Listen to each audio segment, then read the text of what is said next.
땡길 라이브 시작합니다. 들으셨죠? 헌법재판소의 결정으로 이제 증여나 상속을 해줄 때 형제자매라고 해서 꼭 일정 부분을 떼어줄 필요가 없어졌습니다. 유서의 힘이 더 강력해졌다고 할까요? 그런데 내가 죽고 나서도 내가 물려준 유산을 내 마음대로 컨트롤할 수 있는 방법이 있다고 그래요. 이게 무슨 말인지. 자, KB국민은행의 원정훈 강남 스타PB센터 본부장 모셨습니다. 어서 오십시오. 네, 반갑습니다.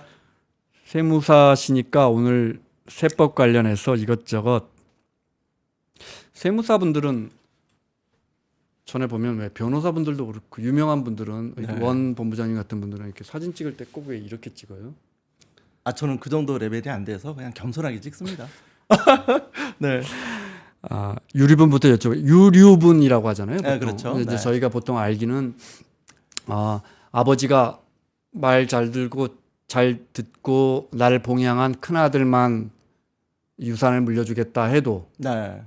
둘째 아들, 셋째 아들이 다 일정 부분은 떼줄 수 있는 이렇게 알고 있거든요. 그렇죠. 이제 이번 헌재 판결은 어떤 겁니까? 네, 헌재 판결은 이런 겁니다. 원래 유류분이라는 것 자체가 우리가 이제 상속인이 비록 이제 그 피상속인이 그러니까 이제 망자라고 표현할게요. 망자가 유언으로 특정인에게 재산을 다 물려주도록 네. 유언장을 작성하거나 아니면 특정 자녀를 이렇게 배제할 수도 있잖아요. 이렇게 배제된 자녀도 본인이 받을 수 있는 법적 상속 지분의 최소한을 받을 수 있는 그 권리를 유류분이라고 하는데 네. 이게 그 민법 기준으로 보게 되면은 지금까지는 제약이 없었습니다. 그러니까 상속인이라면 누구든지 본인의 상속 지분의 50% 또는 3분의 1 정도 받을 수 있는 권리가 있었는데 이번에 헌재에서 네. 헌법 불합치 결정과 위헌 결정이 같이 떨어지면서 부모님이나 자녀 뭐 이를테면 이런 거죠. 우리가 흔히 말하는 뭐 그 불효자 또는 폐륜 자녀 또는 뭐 이런 경우들이 있잖아요. 부양 의무를 버리고 이제 굉장히 오래전에 이제 뭐 그 부모를 떠난 그렇죠. 네. 예, 이런 부모님들에게 특정 사유가 있을 경우에는 그 유류분을 배제하는 부분에 대한 헌재 결정이 떨어지게 된 거죠. 그 예전에 그 뭐 젊은 연예인이 스스로 목숨을 끊었더니 뭐 생전 길러주지도 않았던 어머니가 갑자기 나타나서 유류분 타갔다, 네. 유산을 가져갔다, 네네. 뭐 이런 건데 네. 이제 헌재 결정에 따르면 그럼 이런 네. 사람들은 10년 동안 뭐 이 아이를 기르거나 하지도 않았기 때문에 네. 이런 사람들은 이제 유류분 줘도 줄 필요 없다 이런 결정이군요. 그럴 수 있는데 이 네. 부분이 약간 좀 기사 내용을 보거나 이제 뉴스를 보게 되면 좀 네. 오해의 소지가 있는데 똑같은 상황이 지금 위헌 결정이 떨어진 이후에 우리 그 아이돌 그룹의 그 안타까운 사연이 위헌 결정 이후에 떨어진다 하더라도 그 부모님은 상속 재산의 50%를 가져갈 수밖에 없는 구조예요. 무슨 말이에요? 이게 왜 헷갈리냐면 이번에 그 헌재의 결정 자체는 상속에 대한 권리와 유류분에 대한 권리를 좀 구분해서 해석해야 되는데 상속에 대한 권리는 그대로 유지가 된다라는 네. 겁니다. 결국은 이제 유류분을 제한다는 거는 그러니까 피상속인이 사망하기 전에 유언장을 작성해야만 그 효력이 발생한다라는 거고 예를 들어서 우리 그 안타까운 이제 네, 네. 선택하신 그분이 유언장을 전혀 작성하지 않은 상황에서 사망을 했다면 여전히 부양 의무를 벌인 가족도 부모도 상속으로 가져갈 수 있다는 거예요. 전제는 유언장이 있어야 된다는 뜻이에요. 그렇구나. 네. 다만 그런데 네. 이제 이 부분이 약간 좀 구분을 해야 되는 부분이 그럼 갑자기 세상을 떠난 사람들에게 이건 전혀 다른 이야기네요. 그죠? 다른 네. 얘기죠. 그러니까 이제 미리미리 좀 준비를 좀 해야 된다라는 거고. 네.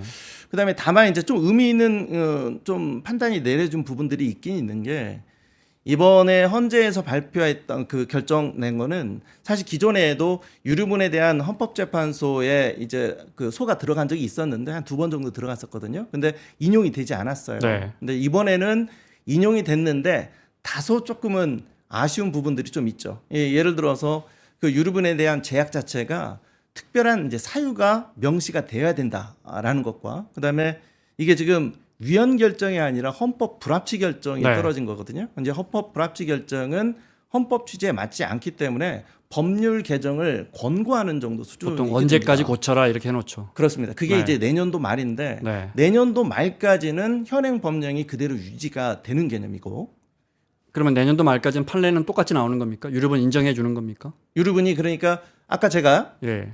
유류분의 일부 제약을 가한 부모님하고 그다음에 이제 자녀들에 대해서는 유류분의 제약하는 특별한 사유를 명시하라라고 헌재에서 헌법 불합치 결정을 떨어졌는데 네. 이를테면 이런 겁니다.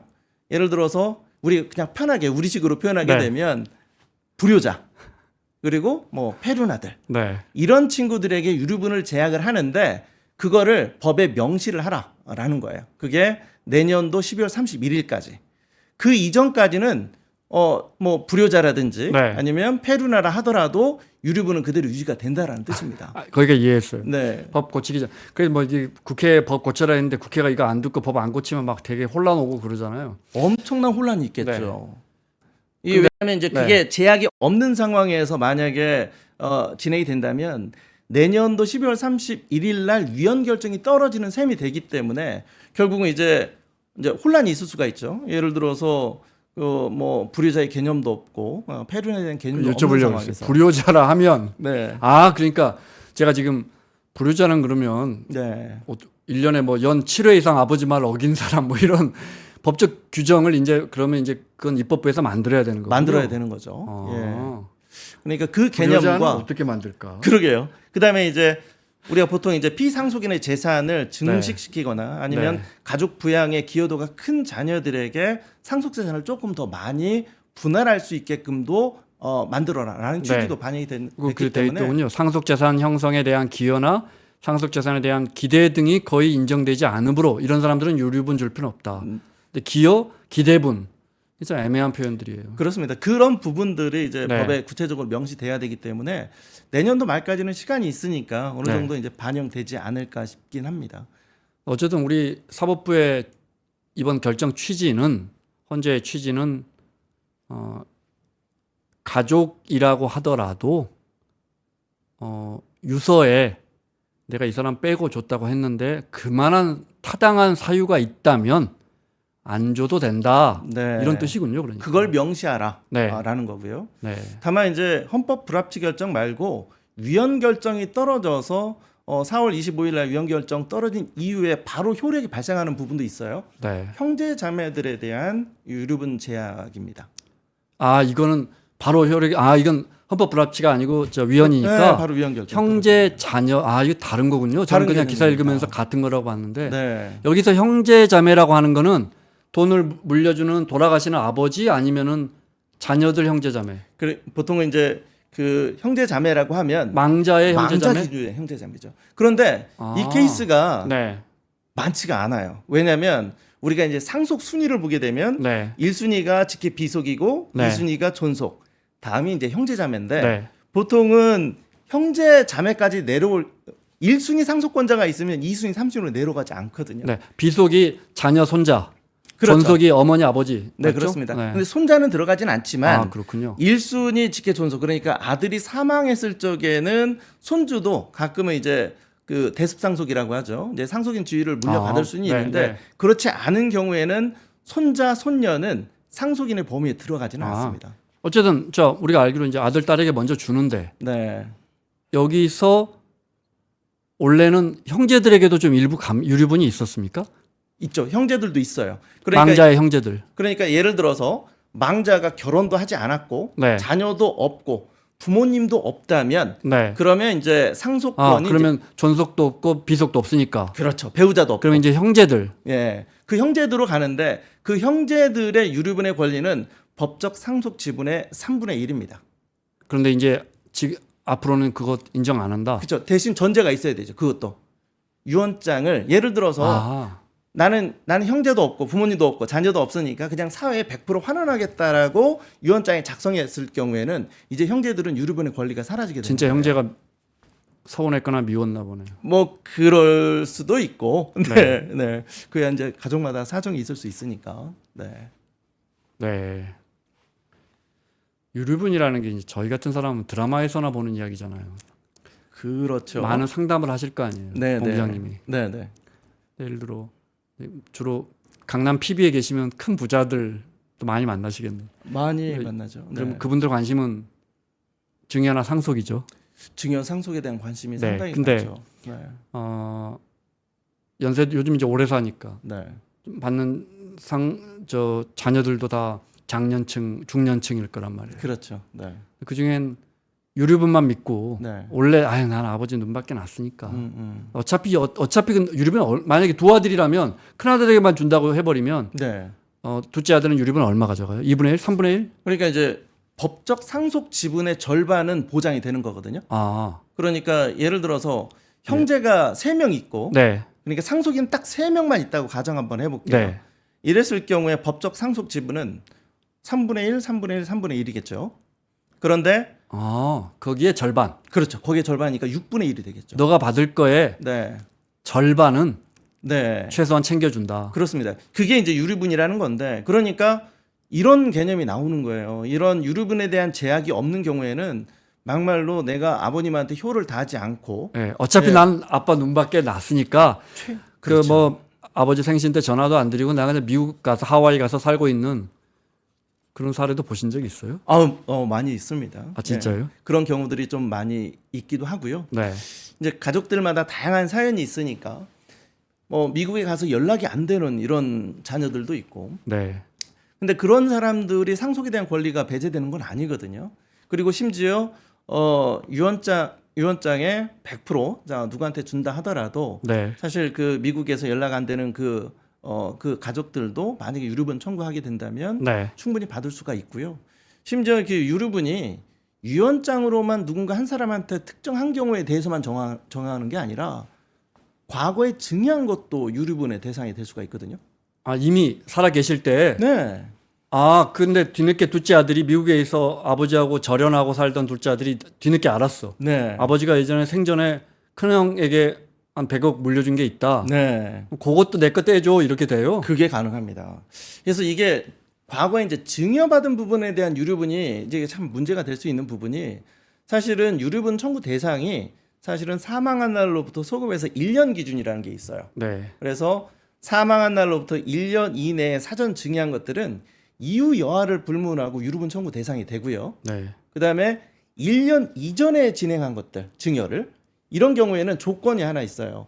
증여한 사람과 증여받은 사람이 쌍방이 합의하에 유류분 권리자의 어떤 그 이익을 침해할 목적으로 그러니까 우리 짬짬이 해서 우리식 표현으로 네, 짬짬이 해서 아이한테 딱 증여를 했어요. 네. 그거는 1년 전에 증여한 거라 하더라도 유류분 권리자가 유류분 청구할 수 있다라고 돼 있는데 네.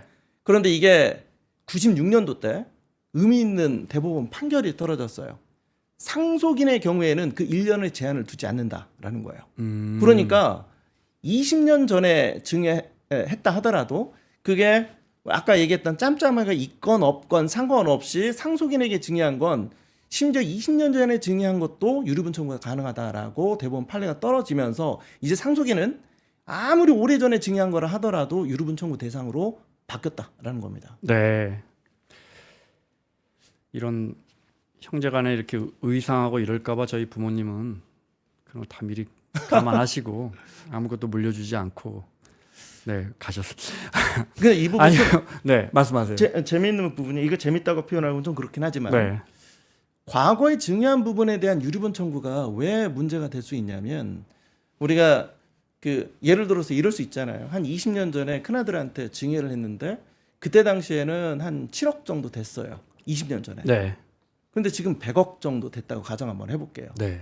유류분 청구는 사실은 과거에 증여했을 때 아까 뭐 7억 정도 됐던 그 기준으로 그 청구하는 게 아니라 네. 사망할 당시에 시가 기준으로 유류분 청구하게 됩니다. 그 100억 기준으로. 예. 그러니까 가격이 오를 때 기다렸다가 유류분 청구하더라도 유류분 권리자는 적어도 법적 상속 지분의 50%는 받을 수가 있다라는 이렇게 논리가 복잡하니까 되거든요. 큰 부자들이 재벌들이 우리 같은 사람들을 봤을 때는 재벌들 중에 형제끼리 안 다투는 집안은 SK밖에 없다는 거 아니에요? LG가 유일하게 안 다투고 이제 저 구회장님 돌아가셨는데 결국 그 딸들이 이제 왜 우리는 안 주냐 해서 또 거기마저 LG 그룹마저 안 다투는 집안이 거의 없죠. 대기업들 중에. 그러게요. 네. 그분들은 저하고는 상담을 안 해봐서 잘 모르겠고. 네. 근데 우스갯소리로 100억 넘어가면 안 싸우는 형제 없다. 맞아요? 뭐 딱 100억으로 나눌 수는 없겠지만 근데 이제 현장에서 보시면요. 대부분 저희들을 찾아오시는 분들의 특징이 네. 싸움에 난 경우들이 좀 많이 찾아오기 그렇겠군요. 때문에 예. 그렇지. 형제들끼리 증여나 상속 가지고 문제가 없으면 세무사 찾아갈 일이 없지. 그냥 네, 그렇습니다. 뭐 물론 뭐 친구 세무사에게 전화해서 상담할 수는 있겠지만. 그렇습니다. 그리고 제가 유류분 관련돼서 과거 증여한 부분들이 네. 정말 재밌는 부분 하나가 좀 있는 게 네. 혹시 그 내용 아시는지 모르겠는데 우리가 보통 사전에 증여를 하더라도 증여한 날로부터 10년 이내에 사망하면 상속세 계산할 때 정산한 내용 혹시 알고 계시나요? 모릅니다. 이렇게 돼 있어요. 원래 상속세하고 증여세는 과세 방식이 약간 좀 다르거든요. 네. 원래 구조상으로 보면은 증여세가 상속세보다 조금 더 유리한 구조로 돼 있어요. 그럼 살아 생전에 넘겨줘야겠네요. 그렇습니다. 그래서 어떻게 차이가 있냐면 이런 식으로 돼 있어요. 상속세 같은 경우에는 사망했을 때 예를 들어서 망자가 재산을 예를 들어서 네 필지를 가지고 있다 가정하고 네 명의 자녀에게 이 네 필지를 한 사람에 하나씩 줬어요. 그렇다 하더라도 상속세를 계산할 때는 나눠주기 전 기준, 망자의 재산 기준 네 필지를 전부 다 합산해서 계산해요. 이 상속세가 네. 즉 주는 사람 기준으로 계산한다는 겁니다. 네. 그런데 증여세는 네 필지를 죽기 전에 1인당 한 필씩 주잖아요. 그러면 받은 사람이 받은 금액 기준으로 세금을 계산해요. 쪼개지니까 더 세금을 조금 내겠군요. 네. 예를 들어서 약간 좀 비현실적인 가정인데 제가 현금이 100억 있다고 가정 한번 해볼게요. 네. 굉장히 비현실적이긴 그 정도는 저 본부장님 정도면 갖고 있잖아요.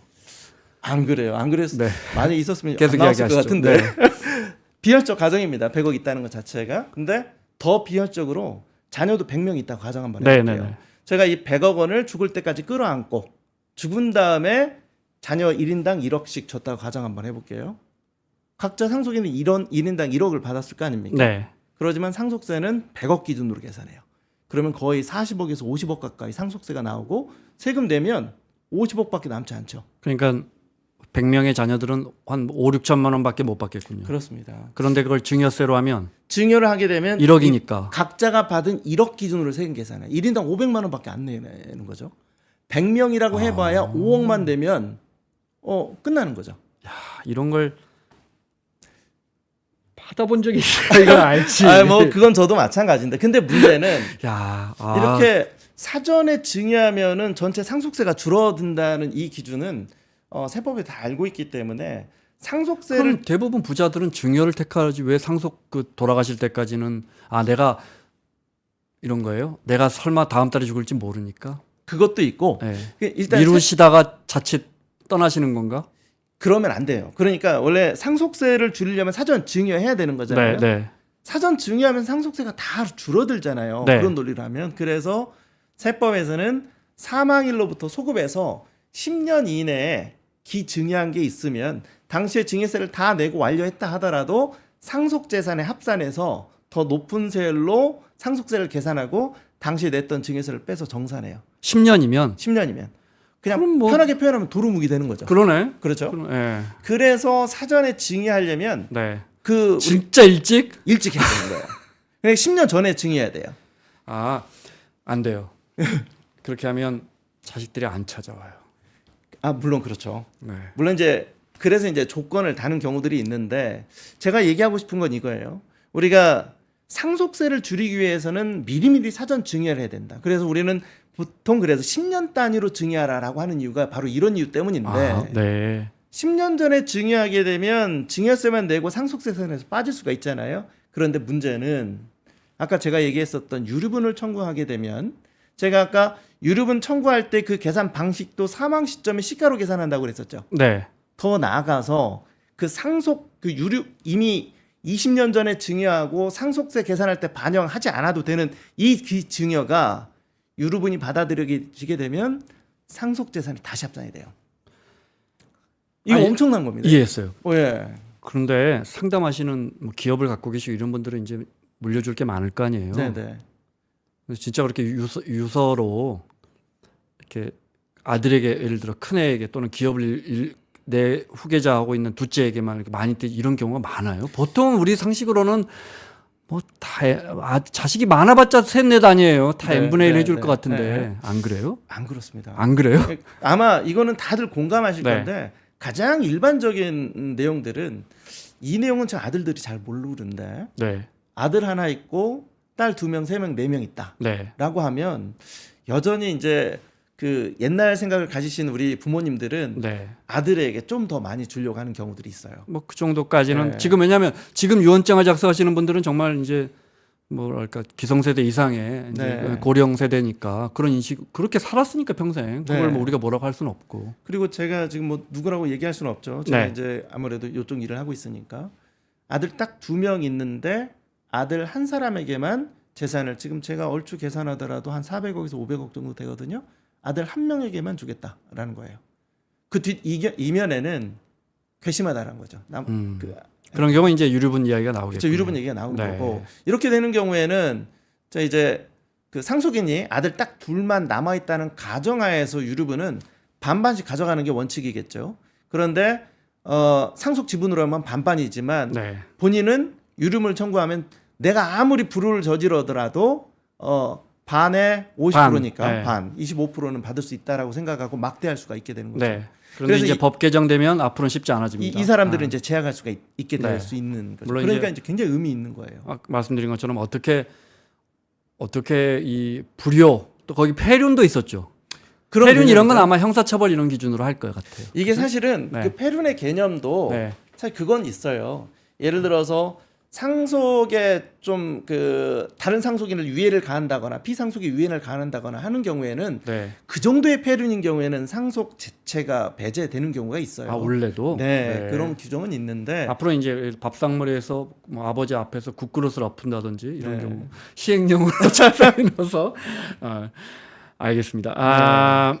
저것 좀 여쭤볼게요. 오늘 네. 어쩌면 이게 주제일지도 모르겠습니다.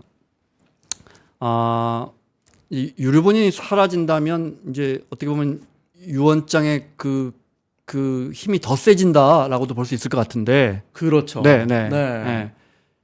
유언 방식 중에 유언 대용 신탁. 네. 이제 금융권에 계시니까요. 네. 내가 죽어서도 내 돈을 굴릴 수 있다. 이게 무슨 말이에요?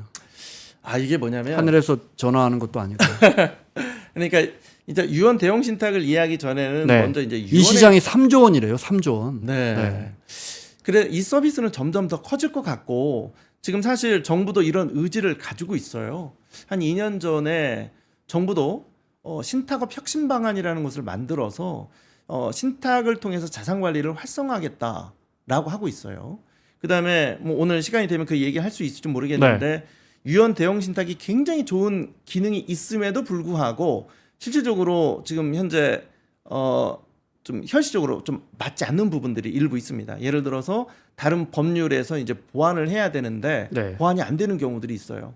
한 예로 예를 들어서 유언 대용 신탁을 활용하게 되면 좀 활성화를 시키려면 세제 혜택이 좀 부여돼야 되지 않습니까? 지금 현재는 세제 혜택이 거의 없다라고 볼 수 있고 네. 오히려 유언 대용 신탁을 활성화하는 데 있어서 방해 요소까지 있어요.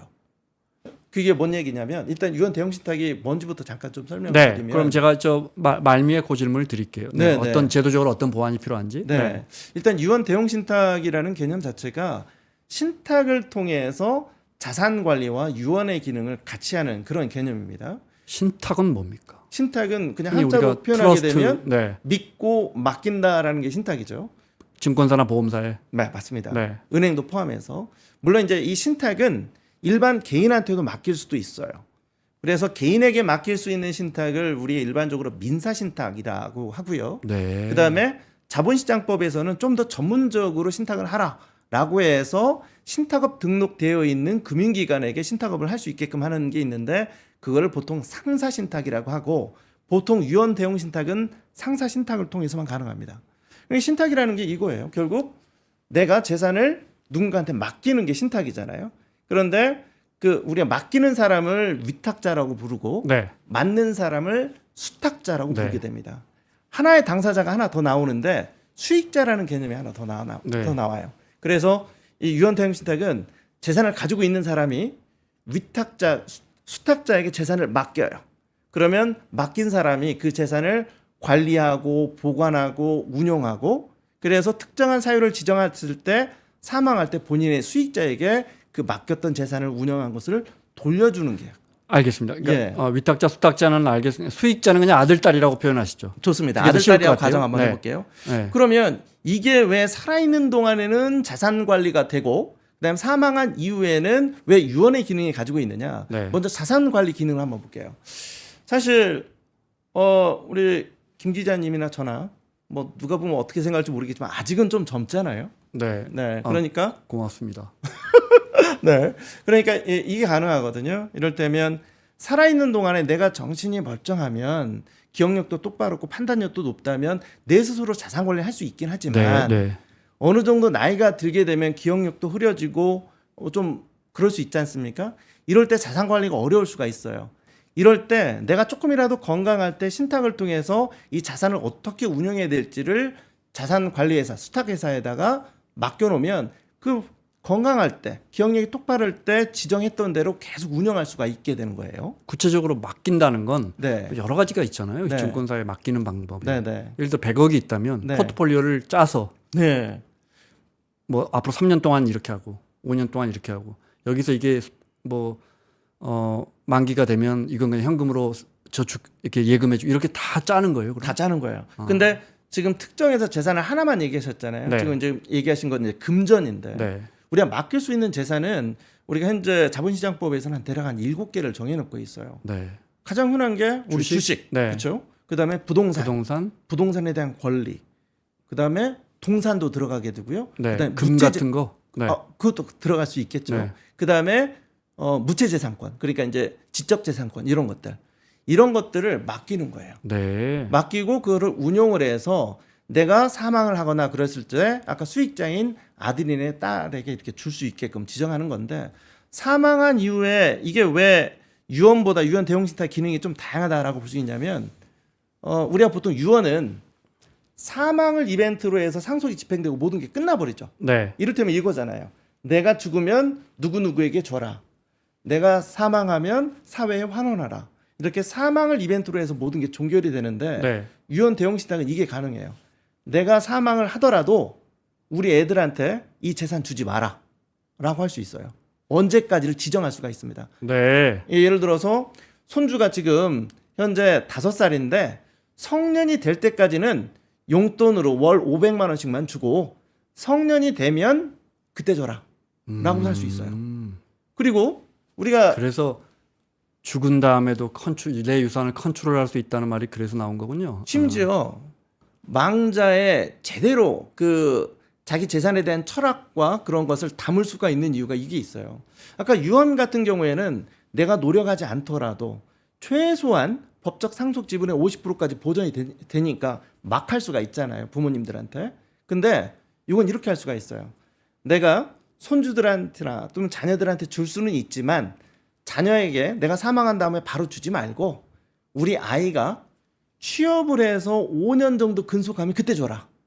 사람 좀 되면 줘라. 사람 좀 되면 줘라. 라고 할 수 있고 그다음에 유언 대용신탁은 아이들을 명문대로 보내기도 할 수 있어요. 어떻게 해요? 이렇게 한 거죠. 아, 명문대를 내가 지정한 이런 대학에 갈 경우에만 우리 손주 누구에게 얼마씩을 지급하라. 그렇죠. 예. 이를테면 손주들한테 주긴 하되 대학교 합격하면 줘라. 대학교도 특정할 수가 있어. 요 대학교 들어갈 때만 줘라. 그러면 근데 그 유언장에 그냥 쓰면 되잖아요. 뭘 이렇게 복잡하게? 그냥 유언장에 셋째 우리 큰 손주는 20살이 되면 이렇게 쓰면 되잖아요. 이게 보관 기능이 없기 때문에요. 그러니까 신탁 같은 경우에는 수탁자에게 재산을 맡기잖아요.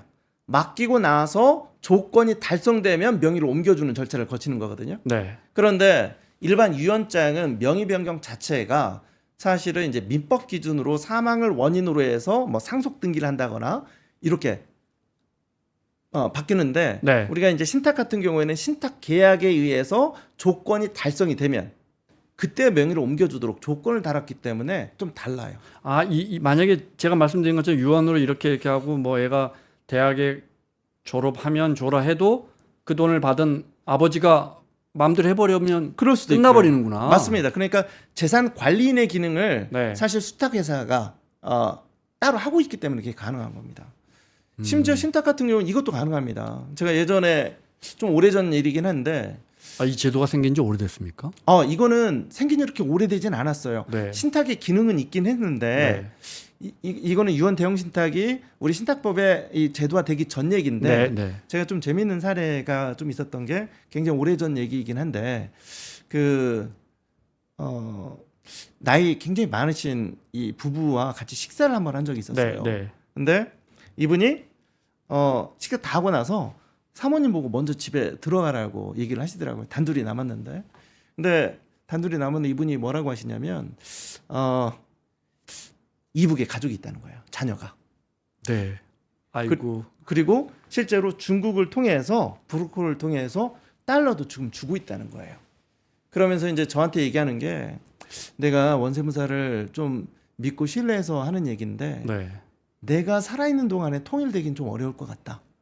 그래서 믿어서 하는 얘기인데 내가 사망을 하면 재산을 좀 관리하고 있다가 이 통일이 되면 이제 자녀들한테 이거 좀 줘달라 하는 얘기를 하시더라고요. 그때 하겠다고 했었어야 되는데 못했습니다. 근데 그때는 제도적으로 그게 쉽지 않았죠. 네, 제도적으로 쉽지 않았죠. 근데 지금은 그게 가능하죠. 왜냐하면 수탁회사가 보관 관리하고 있다가 조건이 달성되면 통일이 되면 이북에 자녀가 살아있다는 전제하에서 혈육이 확인이 되면 상속재산을 줄 수 있게끔 신탁을 통해서 가능하죠. 그런 것도 가능하겠네요. 그런데 20년 후까지 뭐 통일이 되지 않는다면 그 돈은 그냥 포기하고 누구에게 뭐 그 주식은 누구에게 줘라. 그렇죠. 이렇게도 가능한 거예요. 그게 클로징도 해야 되기 때문에 통일도 안 될 수도 있고, 그렇죠? 통일은 됐는데 그 자녀가 다 죽었을 수도 있고, 그렇죠? 그러니까 그 이제 특이하게 이제 그런 내용을 구체적으로 넣어야 되는 거죠. 예를 들어서 내가 사망하고 나서 예를 들어서 뭐 10년 동안 통일이 안 됐다. 그러면 사회에 환원하라. 통일이 됐는데 그 자녀가 죽었다. 그러면 어디에 환원하라. 이런 식으로도 이제 조건을 달 수가 있게 되겠죠. 그러면 이게 활성화되면 물론 뭐 벌써 이게 시장이 3조 원이라니까 많은 분들이 이용하고 계시는 것 같은데 이게 이제 앞으로 정말 더 이제 디테일하게 이게 활용이 된다면 드라마 같은 일도 많이 생기겠는데요? 많이 있을 수도 있죠. 이게 사실 미국 같은 경우에는 유언장 작성보다는 유언 대용 신탁이 활성화가 되어 있어요. 사실 예전에 이제 마이클 잭슨이 사망한 이후에 가족 간의 재산 분쟁이 거의 없잖아요. 그러니까요. 예, 그게 이제 유언 대용 신탁으로 본인의 뜻을 다 남겨놨기 때문에. 원더랜드는 누가 가져갔대요? 제가 이제 유언장을 보긴 했는데 뭐 이런 겁니다. 어머님이었는지 모르겠는데 캐서린 잭슨이라는 분에게 일정 부분 주고 자녀들한테는 일정 나이가 될 때까지는 얼마 용돈만 그 준 다음에 친자녀가 생물학적 자녀가 그 간호사랑 그 부인이 있었는데 친자녀가 아마 자신의 친자녀는 아니었을 겁니다. 마이클 잭슨이 아주 예뻐했던 애들이 있었죠. 근데 조건이 그렇게 달았다는 거예요. 몇 살이 될 때까지는 얼마를 주고 30세 될 때까지는 일부를 주고 40살이 되면 그때 나머지 재산을 다 줘라라는 이런 조건들을 신탁을 통해서 담았죠. 미국도 유류분이 있나요? 없어요. 미국은 유류분이 없어요? 네, 그럼 자넷 잭슨이나 잭슨 패밀리는 하나도 못 가져갔겠네요. 그러니까 그렇죠. 거기에 담겨져 있지 않으면 하나도 못 유서에 담겨져 있겠죠, 뭐. 그래서 혹시 그런 얘기 들어보셨죠? 미국에서는 개도 상속받는다. 군터 3세라는 개가 있어요. 제가 알기로는 몇 천억대 상속을 받았던 걸로 기억나거든요. 그게 이제 신탁을 통해서 가능한 거예요. 우리보다 혈연 관계가 이렇게 세지 않고 자식 부모 간에 연락 않고 사는 사람들도 서구 사회는 유럽이나 미국 사회 워낙 많아서 내가 차라리 10년 같이 산데 강아지에게 주겠다. 미국은 그래서 드라마처럼 비서에게 주는 사람 어르신들도 많아요. 그렇습니다. 아침밥 나 약 챙겨주고 아들 놈은 연락도 없는데. 그런 경우들이 충분히 있을 수 있고 그러니까 그래서 이제 신탁이 좀 많이 활성화되어 있는 거고요. 그리고 또 이렇게 보시면 돼요. 우리나라는 유류분이라는 게 결국은 이제 그 상속인의 권리를 더 존중해 주는 나라라고 볼 수 있고요. 그 미국 같은 나라는 이제 망자의 권리를 더 존중해 주는 나라라고 이해하시면 되겠죠. 그러니까 망자가 본인의 뜻대로 재산 상속인이 지금 상속인이 상속을 해주는 그러니까 부모님. 그렇죠. 망자도 상속인 아닌가요? 아니 우리가 이제 좀 망자는 우리 이제 법률 용어로 하면 피상속인이라고 하고 상속인은 그러니까 뭐 자녀라고 하면 돼요. 쉽게 말해서. 예전에 저도 이제 공부할 때 상속인과 피상속이 너무 헷갈려가지고 그러니까요. 그래서 저희 이제 머릿속에 오래 남으려고 네. 피상속인은 죽는 사람인데 피를 흘리면서 죽는다라고 배웠던 기억이 좀 나네요. 네. 그게 쏙 들어옵니다. 피상속인. 네. 그러네요. 네. 유언 대용 신당은 아무래도 저 피상속인들 입장에서 네. 네. 그래서 우리나라가 이제 유류분 제도가 있는 거는 네. 이제 상속인의 상속권을 조금 더 존중해주는 나라라고 이해하시면 되고요.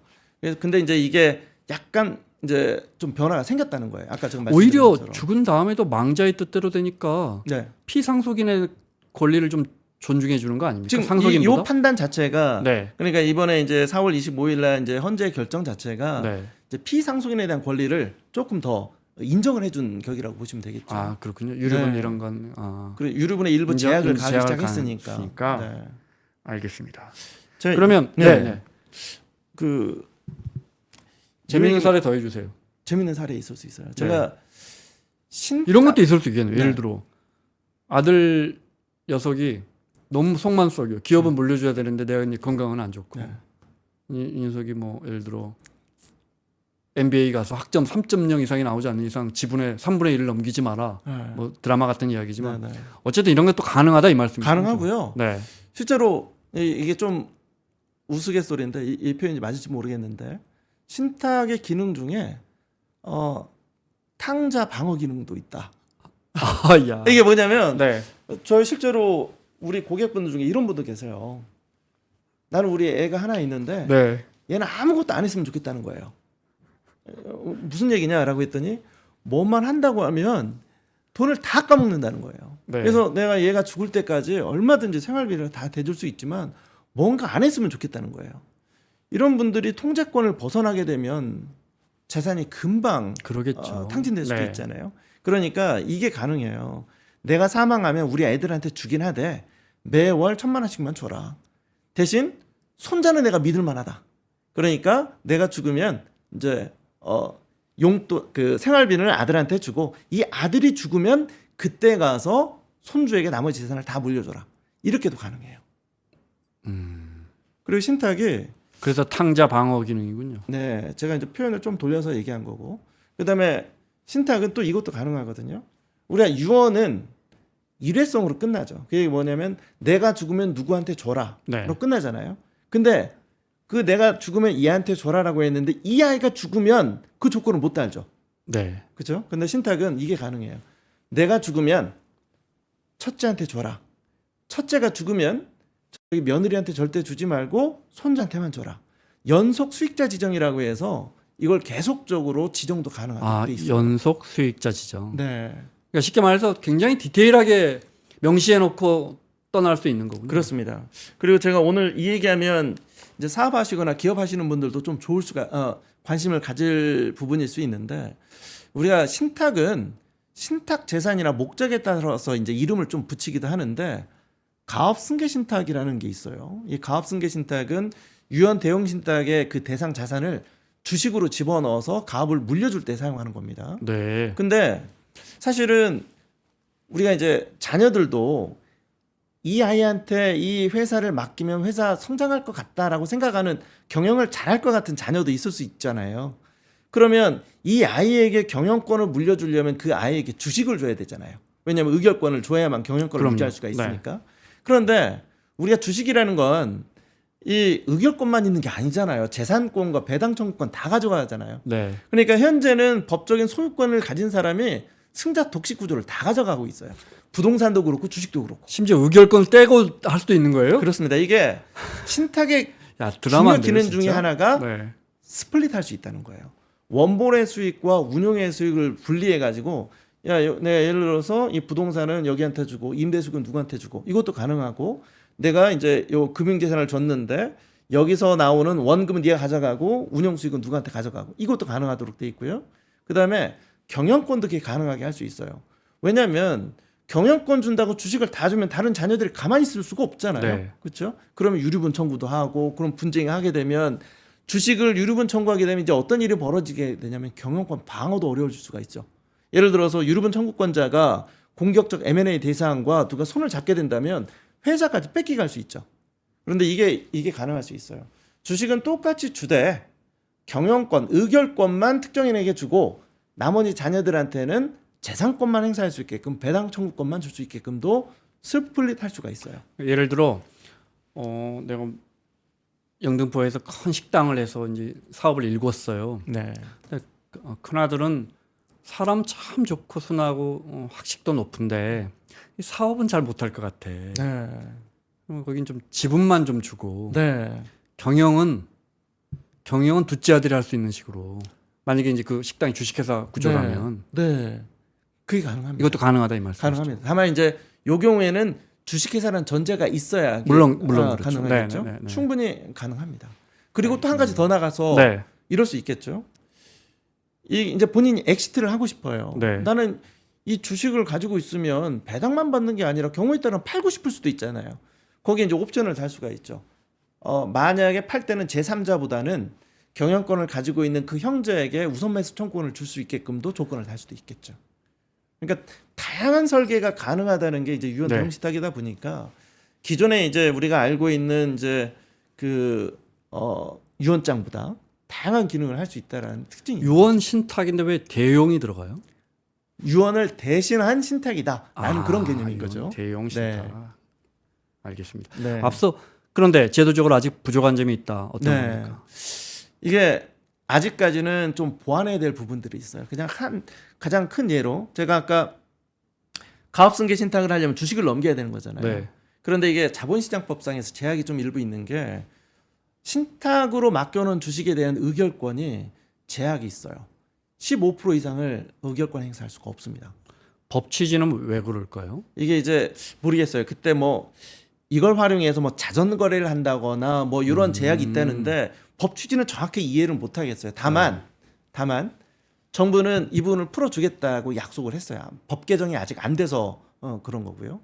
두 번째, 이게 가장 큰 맹점 중에 하나인데 우리가 이제 가업승계 신탁을 하려면 세법상에 가업상속공제라는 게 있어요. 가업을 특정 자녀에게 물려줄 경우에 30년 이상 근속했을 경우에는 경영했을 경우에는 최대 300억까지 가업상속공제가 되는데 네. 신탁을 활용하는 경우에는 가업상속공제가 된다고 보장할 수가 없어요. 왜 그렇죠? 그러니까 이게 아직 세법이 그걸 따라가지 못하는 거죠. 저는 근데 이게 이 부분은 정부가 의지가 있기 때문에 저는 충분히 보완할 수 있다라는 생각이 들고요. 그다음에 또 아직 맹점이 몇 가지 보완해야 될 게 있는 건데 다 인진하고 있는 걸로 알고 있습니다. 예를 들어서 우리가 유언 대용 신탁으로 해서 내가 부동산을 유언 대용 신탁으로 넘기게 되면 등기 내용도 찍혀요. 유언 대용 신탁이라고. 그런데 이게 맹점이 뭐냐면 예를 들어서 김 기자님이 우리 특정 아이한테 재산을 주고자 했을 때 네. 유언장은 그 다른 가족들한테는 보여주고 싶지 않잖아요. 네. 그렇죠? 그런데 부동산 같은 경우에 등기가 표시가 되면 유언 대용 신탁을 찍히는데 요걸 가지고 등기소 가서 그 신탁 원부를 열람을 하게 되면 확인할 수가 있어요. 맹점이에요. 예. 그러니까 아직은 보완할 점은 있지만 충분히 이 시장이 좀 넓고 그다음에 또 정부가 이 신탁에 대한 혁신한 방안을 굉장히 관심을 가지고 있기 때문에 충분히 개선될 거라고 생각이 듭니다. 이렇게 구체적으로 유언에 명시된 대로 해주려면 금융회사 입장에서는 전문 인력도 많이 들어가고 그럼요. 오랫동안 지켜봐야 되는 거고 그죠? 그렇습니다. 관리를 수수료가 비싸겠는데. 수수료는 이제 신탁 재산의 종류별로 네. 좀 부담스러울 수가 있습니다. 보통 신탁 그러니까요. 보수라는 게 있어요. 네. 참고로 유언 대용 신탁이 아니더라도 유언 공증도 비용이 들어가게 됩니다. 그런데 유언 공증은 그 맥시멈 비용이 법에 정해져 있어요. 네. 그게 아마 300만 원 정도 정확하지는 않습니다. 정해져 있고 뭐 기타 이제 수수료 비용이 플러스 알파가 들어갈 수 있는데 유언 대용 신탁할 경우에 신탁이 수수료가 한 3가지 체계로 부과가 돼요. 신탁을 설계하는 비용인 우리 기본 보수라는 게 있고 운용할 때 들어가는 운용 보수. 네. 그다음에 집행할 때 집행 보수라는 게 들어가게 됩니다. 이 비용들은 이제 뭐 0.5에서 0.1까지 부과되는 경우도 있고 그다음에 최소 비용이 있는 경우도 있어요. 뭐 500만 원 밑일 경우에는 네. 500만 원까지 간다. 뭐 이런 경우도 있고 그러는데 근데 이제 이런 비용을 고려한다면은 좀 하기 어려울 수가 있겠죠. 그런데 우리가 이제 사망한 이후에 상속인들 간의 분쟁이 있으면서 그 분쟁 조정 비용을 생각한다면 훨씬 더 들어갈 수 있는 부분들을 약간의 수수료로 그걸 방어할 수 있다면 저는 그것도 의미가 있다라는 생각이 좀 듭니다. 앞서 이제 이 신탁이 꼭 죽고 나서 발효되는 건 아니잖아요. 제가 지금 예를 들어 내가 약간 뭐 치매 초기 증세 판정을 받았거나 네네. 기업 하시는 분들이나 네네네. 사업하시는 분들, 네네. 그럼 이제 내가 죽기 전까지도 신탁에 맡겨서 그것도 역시 마찬가지로 똑같은 식으로 운영할 수 있는 거죠. 똑같이 할 수 네. 있습니다. 그리고 신탁 계약을 하게 되면 네, 사망하기 전에는 신탁 계약의 내용을 언제든지 변경 가능하고요. 네, 중도에 해지할 수도 있어요. 그리고 뭐 중도에 해지하더라도 일반적 금융기관에서는 해지에 대한 비용이 별도로 부과되는 건 아니기 때문에 예, 충분히 활용할 수 있다라는 생각이 좀 듭니다. 알겠습니다. 네. 유언 대용 식탁 알아봤습니다. 보통 네. 우리가 이렇게 증여나 상속에 대한 이런 전문적인 내용이 나오면 아유 네. 나하고 상관없고 나야 뭐 물려받을 거 부모님 뭐 대전에 집안채 뭐 이런 이야기잖아요. 네. 그럼 어떻게 보세요? 사실 우리나라에서 증여세나 상속세 내는 분들 비율이 얼마나 돼요? 상속세를 예를 들면 증여는 네. 요새 굉장히 많이 늘어났으니까 우리가 상속세는 우리가 이제 사망을 하게 되면 기본적으로 10억 이하에 대해서는 상속세가 안 나와요. 네, 한 2년 전 자료였던 것 같은데 국세청에서 이제 통계 자료를 매년 발표하거든요. 상속인 중에 상속세를 내는 비율은 한 3% 정도밖에 안 돼요. 제 생각보다 많네요. 그래도. 네. 그러니까 이제 97% 정도는 상속세를 안 낸다는 거거든요. 근데 이제 제가 오늘 이 방송을 통해서 네. 조금은 좀 패러다임 한번 좀 바꿨으면 싶은 게 상속세를 내지 않는 사람들도 상속세를 신고했으면 좋겠다라는 말을 하고 싶어요. 그 이유가 있어요. 우리가 원래 상속세는 우리가 보통 기준시가로 낸다라고 알고 계시는 분들이 계신데 상속세는 원래 시가로 내는 겁니다. 시가로. 그래서 그러니까 10억 이하인 현 사람들은 시세로. 그렇죠. 현 네. 시세로 10억 이하인 경우에는 상속세를 내지 않기 때문에 신고도 안 해요. 우리 법에서도 상속세 낼 필요 없으면 신고 안 해도 된다라고 되어 네. 있거든요. 근데 제가 패러다임을 바꿔서 10억 이하라 하더라도 신고하라고 하는 이유가 있어요. 상속세 신고를 하지 않으면 상속세가 없다는 이유로 신고를 안 하면 그 부동산을 공시 가격으로 취득한 걸로 봐요. 어디서 문제냐면 상속세 신고를 하지 않고 나중에 상속받은 부동산을 나중에 매각할 때 취득 가격은 공시 가격이고 네. 매도 금액은 시가가 돼서 그 갭이 커져서 내지 않아도 되는 양도세를 많이 내게 돼요. 제가 한 예를 한번 들어볼게요. 그 임야를 상속받았어요. 임야가 한 시가가 한 9억 정도 되고 공시 가격이 한 6억 정도 된다고 가정 한번 네. 해볼게요. 매매 차익 3억 정도 되죠. 그렇죠? 이거를 내가 세금이 없다는 이유로 신고를 안 하잖아요. 신고 안 해도 되거든요. 네. 예, 상속세 없어요. 그런데 이거를 나중에 한 1년, 2년 있다가 나중에 매각을 하게 되면 결국 나는 공시가격 6억 원에 취득해서 시가인 9억 원에 파는 걸로 해석을 하거든요. 3억 남는 걸로 보거든요. 이때 양도소득세가 1억 넘게 나와요. 만약에 처음에 신고를 했으면 9억 원으로 등재가 됐으니까 9억 원짜리를 9억에 팔았으니까 양도세를 한 푼도 안 내겠군요. 신고만 하면 어차피 10억 이하에 대해서는 세금이 없잖아요. 네. 시가인 9억 원으로 신고를 하게 되면 그 9억 원으로 취득을 인정받게 돼요. 신고 한 번으로 1억 넘게 세금이 줄어들게 되는 거죠. 이거는 오히려 그래서 원 본부장 말씀은 그래서 10억 뭐 이렇게 정말 큰 부자들 아니어도 상속세와 증여세는 우리가 좀 알아야 한다. 네, 그래서 사실은 나는 뭐 줄 것도 없고 받을 것도 없다. 그래서 상속 증여 신경 쓸 필요 없다라고 하시는데 네. 97%가 대부분 거기에 해당되지만 그럴수록 더 신경 쓰면 그 혜택의 폭은 더 커지게 됩니다. 무슨 말씀인지는 알겠습니다. 네. 그런데 그래도 별로 근데 내일이다라고 느껴지지는 않아요. 10억 넘는 분들도 네. 아까 우리가 얘기했었던 10년 전에 사전 증여를 이용하잖아요. 증여와 상속을 적절하게 안배해서 구분할 경우에는 10억 넘는 분들도 세금 하나도 안 나오는 그분들이야 뭐 거거든요. 이제 10억 아니고 이제 갈수록 물려줄 재산이 있는 많은 경우죠. 분들일수록 더 많이 알고 더 많이 관심이 있으시겠죠 아무래도. 그렇죠. 네. 김 기자님이나 저나 뭐 비슷한 상황이니까 저도 우리가 똑같은 입장입니다. 이왕 나오셨으니까 네. 여기 있는 질문들 말고 네. 우리가 흔히 하는 말처럼 네. 기본적으로 이제 예를 들어 누가 그런 말 하더라고. 이게 맞습니까? 로또에 당첨됐다. 네. 당첨 금액이 10억 원이다. 네. 그럼 그 은행 가서 찾지 말고 네. 세무사 가서 팔아라. 네. 어차피 은행 가면 세금 뗄 텐데 네. 세무사는 그 돈 다 줄 수도 있다. 네. 왜냐하면 세무사 그렇게 하면 세무사가 아는 부자한테 갖다 그걸 이제 그대로 예를 들어 10억이다. 네. 그럼 10억 그대로 갖다 주면 부자분들은 그걸 아들한테 그냥 로또를 주면 증여세 없이 10억이 내려가는 거니까. 그렇죠. 이게 이제 일종의 그건데 네. 그 예전에 우리 IMF 시절 때 묻지마 채권이 있었잖아요. 묻지마 채권. 이 묻지마 채권은 그 채권에 대해서 나중에 상환받을 때 해당 이자에 대한 원천 징수, 낮은 원천 징수만 하게 되면 그걸로 자금 출처를 인정해 줬던 제도예요. 예전에 이제 지하자금을 양성화시키기 위해서 예전에 이제 김대중 정부 때 만들었던 그 네. 채권입니다. 이게 일종의 합법적으로 증여할 수 있는 면제부를 팔았던 채권이라고 볼 수가 있어요. 그러니까 예를 들어서 내가 묻지마 채권을 사서 우리 아이에게 주고 우리 아이가 그걸 가지고 상환을 받게 되면 종이 채권인 거죠? 종이 채권인 거죠. 네. 이 친구한테는 이제 자금 출처가 만들어지는 개념이에요.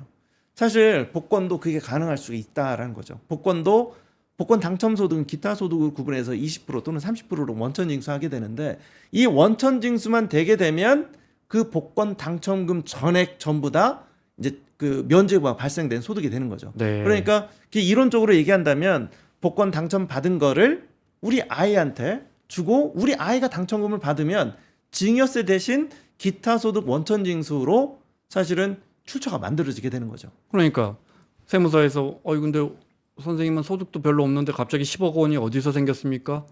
로또 당첨됐어요. 이러면 이제 가능하죠. 입증이 되는 거 아니에요? 예, 다만 네. 여기서 이제 명심해야 될 부분이 하나가 있죠. 원래 복권에 당첨됐던 사람은 면제부를 판 거잖아요. 네. 그렇죠? 그 사람은 이제 사용하는 데 제약이 있겠죠.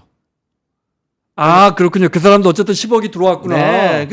그러면 세무서에서 또 그 사람이 조심해야 되는 너 소득도 만만치 않은데 너 이거 어디서 났는데 여기서 또 맞습니다. 이게 쉽지 않군요. 결국 면제부를 판 거기 때문에 모든 게 안전한 건 없어요. 그러니까 FIU에서 이 정도는 찾아내요? 금융거래 정보분석원에서? 혐의 거래 같은 경우, 현금 거래인 경우에는 네. 보고할 수가 있죠. 금융기관에서. 그리고 그리고 이분이 그냥 평소에 아주 평범하게 살아온 네. 분인데 갑자기 10억 원이 입금됐어요. 네.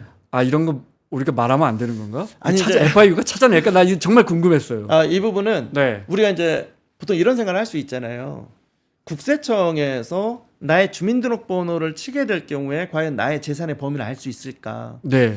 아는 재산이 있고 모르는 재산이 있어요. 우리가 흔히 말하는 등기, 등록, 명의 개설을 필요로 하는 재산들은 주민등록번호만 치면 다 나옵니다. 그러겠죠. 그러니까 예를 들어서 그 등기, 등록, 명의 개설 필요한 건 주식이라든지 부동산이라든지 선박이라든지 이런 것들은 다 나온다는 거죠. 그러니까 이런 것들은 갑작스럽게 그 소득 대비 이런 등기 등록되는 재산이 많게 될 경우에 그때 이제 세무서의 시그널이 오는 거죠. 자금 출처 조사가 나가서 소명을 못할 경우에 이제 증여세를 추징하는 건데, 그런데 예금 적금은 좀 다른 개념이에요. 네. 예금 적금은 주민등록번호를 친다 하더라도 알 수가 없어요. 그럼 어떻게 하느냐? 연계가 안 돼 있군요. 연계 안 돼 있어요. 다만 금융기관에서 원금은 모르지만 원금에서 파생돼서 발생한 이자나 배당이 있죠. 네. 소득. 요 내역들은 지급조서가 들어가서 이자 배당 내용 국세청이 알거든요. 그걸 가지고 역산해서 원금을 추산합니다. 그래서 4년 단위로 그 원금 추산액이 딱 늘어났다. 네. 너 이거 어디서 난 거야? 라고 하고 소명을 요구하게 돼요. 아니 금융권에 우리나라처럼 전산이 잘 되는 금융권에서 그냥 국세청하고 연계해 버리지.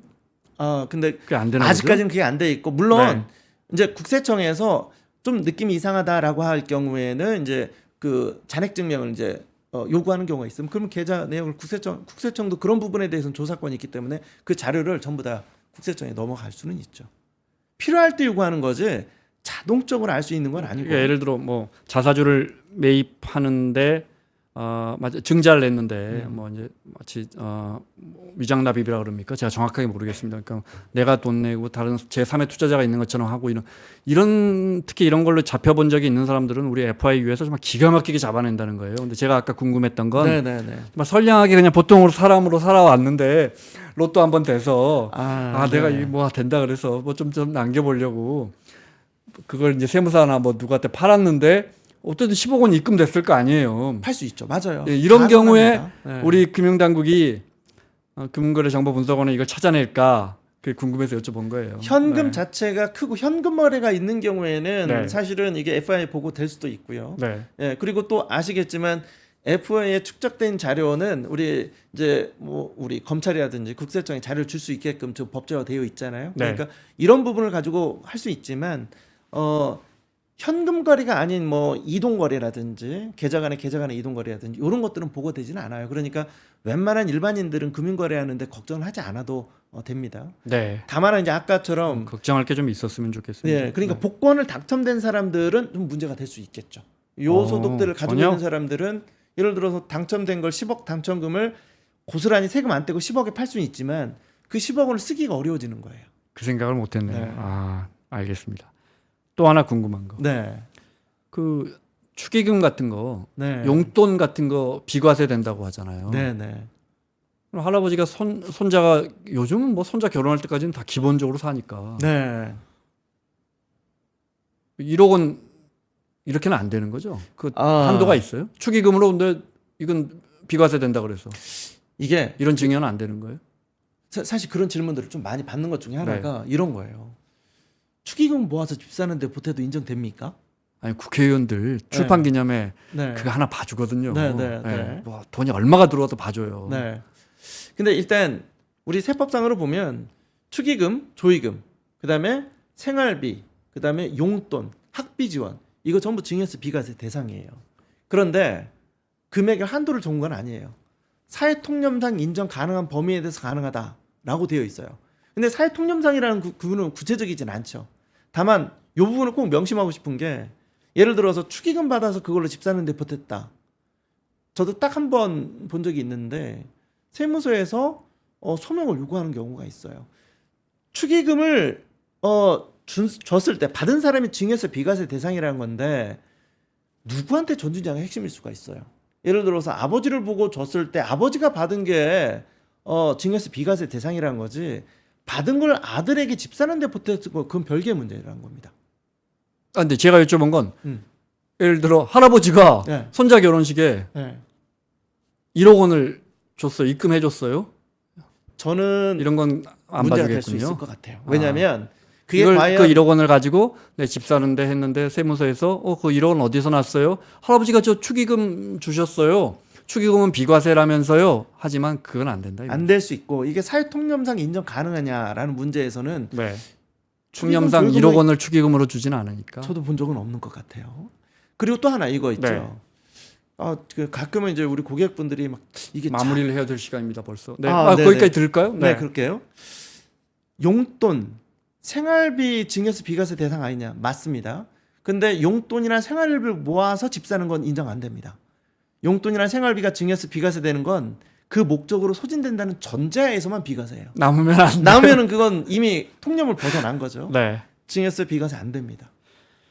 결론 상식에 맞춰서 축의금이든 용돈이든 생활비든 상식에 맞춰서 주는 돈까지만 비과세다. 그렇게 그렇습니다. 이해하겠습니다. 자, 네, 네. KB국민은행 강남스타 PB의 원종훈 본부장과 함께했습니다. 오늘 고맙습니다. 감사합니다. 마치겠습니다. 내일 이 시간에 돌아오겠습니다. 고맙습니다. 박근영, 이선영, 사경인, 염승환 투자 마스터들의 세심한 케어로 건강한 투자 습관을 만드세요. 3프로 멤버십 3프로 앱에서 확인하세요.